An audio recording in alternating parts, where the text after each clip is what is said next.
Hey gang, welcome back to another video.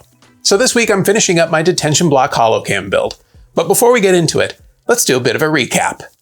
I 3D printed, trimmed, dry, and wet sanded all of my parts in preparation for paint. Then the shell and bezel pieces were painted in a darker teal blue color to try and match the color of the original found parts used for this prop.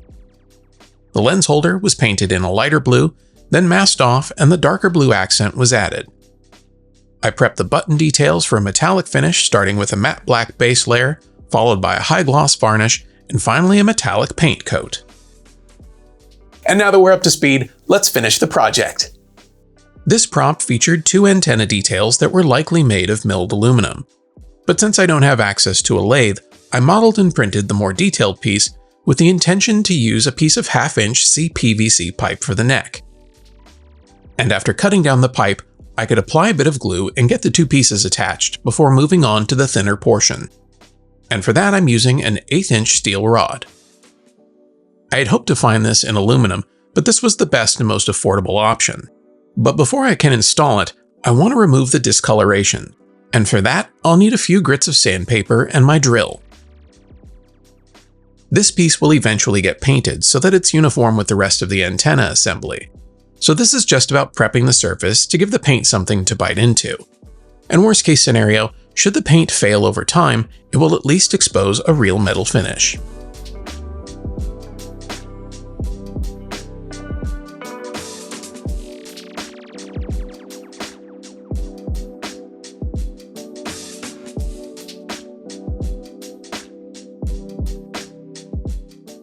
And just like that, I've got two.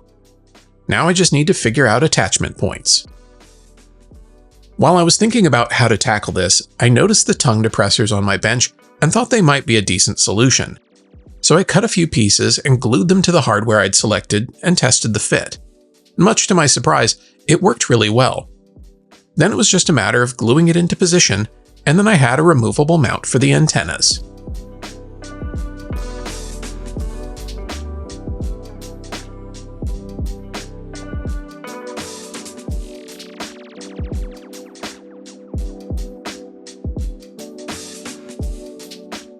With that figured out, I could get to painting the antennas, starting with a matte black base just to unify the pieces.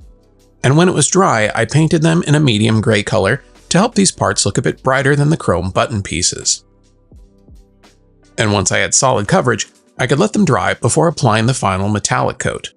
And then I could shift my attention back to the slide viewers.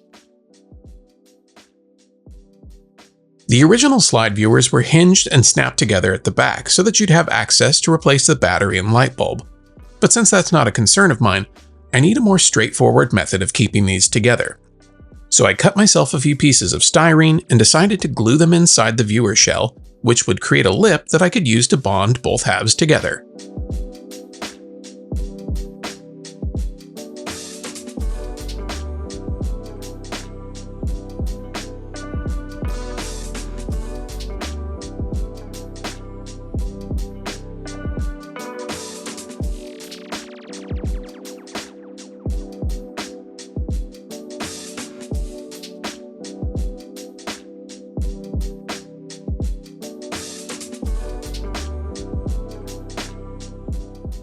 The next thing to tackle is to widen some of the mounting holes. When I modified the 3D models, I made a couple of mistakes. The first is that I didn't consider the tolerance of the button mounting hole on the top of the slide viewer. So I needed to enlarge that opening with a step-up bit to make it easier to press fit those buttons into place.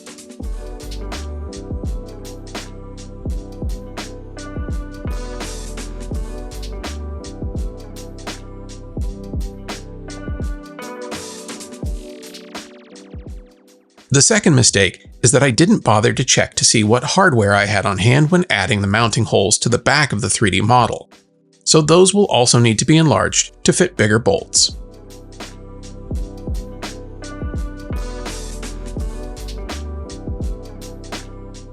Once I had drilled out all of the holes, I noticed that some of the edges of the viewers weren't painted, so I dusted everything off and applied a quick coat of the dark blue to make sure that you couldn't see any of the primer. At this point, I could start thinking about assembly. I designed this bracket in Illustrator and cut it from 1/8 inch black acrylic on my laser, including the mounting holes for the slide viewers and a computer monitor stand that I'll be using to display it. And so after a quick change of paper on my bench, I attached all 6 of the viewers with some 5mm hex head bolts and screws and could get to work on the stand. This idea was something I saw on the Replica prop forum and thought it would be the best way to display this piece, but the base was just a bit too plain. So I hopped back into Illustrator and made a plate to attach to the base that I could apply my pinstripe decal to, and mounted it to the base with some more screws.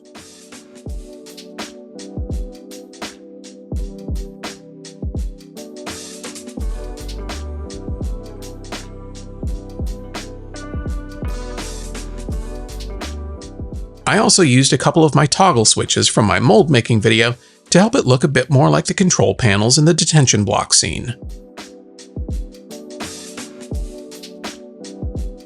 With that out of the way, I was starting to see the end of this project and could get to applying decals. And once those were done, I realized I hadn't tackled the button lenses. My approach for these was to make them from clear UV resin with a bit of epoxy tint.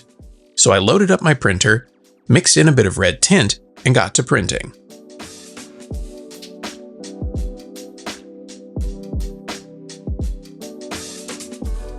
Once they were finished, I realized a few things. 1, that they weren't as deep of a red color as I had hoped, and 2, they weren't as transparent as I thought they'd be.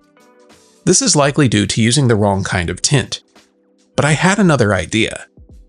I checked to see if I could tint my gloss varnish, and found that it was in fact possible. So I added a few drops of red food coloring to it and got to airbrushing it over the lenses. My hope was that this would give me a deeper red color, but also minimize any layer lines the print had, and after spraying them and letting them dry, I'm happy to report that it worked, sort of. The color is a bit more candy apple red, which is brighter than what they used on the real prop, but this is a fine substitute, all things considered. Now I just need to install them.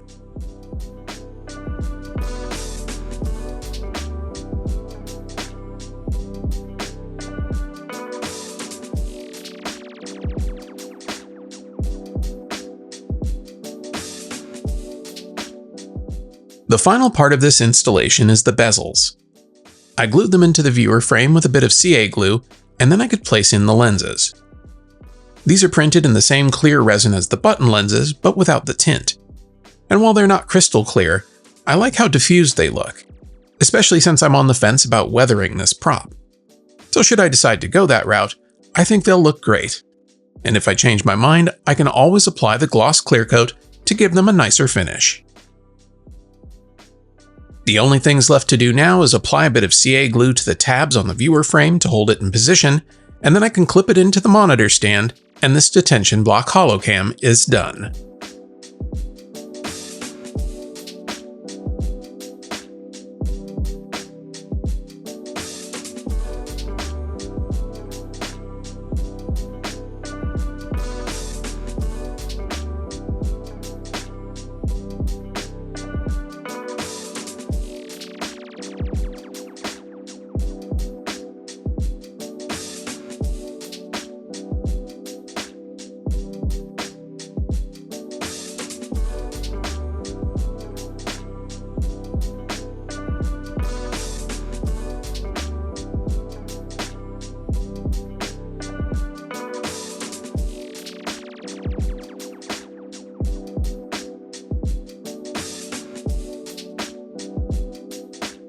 Now this build, which was really more of a paint and assembly, was a good warm-up to the year, and hopefully is a reminder that the point to all of this is to have fun making the things that inspire us. Well, that's going to do it for this one. Be sure to like and subscribe if you haven't already, but most importantly, go make something.